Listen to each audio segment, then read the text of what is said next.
রাত গভীর, নীরব শহরের বুক চিরে এক তরুণ ছুটে চলছে নিঃশব্দ আর্তনাদ নিয়ে। আকাশে নেই চাঁদ, বাতাসে শুধুই হাহাকার।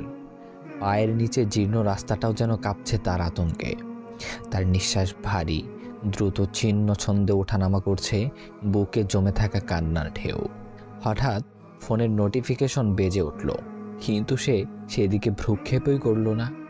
তারপর বারবার কল আসতে শুরু করলো, তবুও সে সেই দিকে কোনোই লক্ষ্য রাখছে না। সে থামছে না।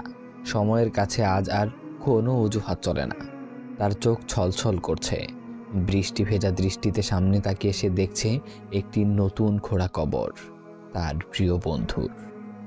সেই বন্ধু যে মাত্র 7 দিন আগেই বলেছিল, ভাই চল না বদলে যাই, চল না ফিরে যাই আল্লাহর দিকে।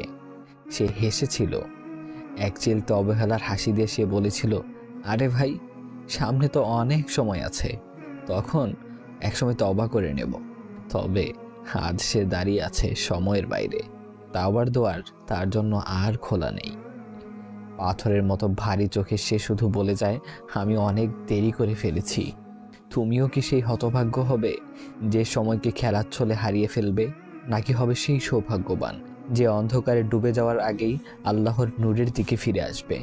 হে ভাই, আল্লাহ অপেক্ষা করছে তোমার এক কদম ফিরে আসার জন্য। প্রিয় ভাই আমার, আজই ফিরে আসো রবের দিকে।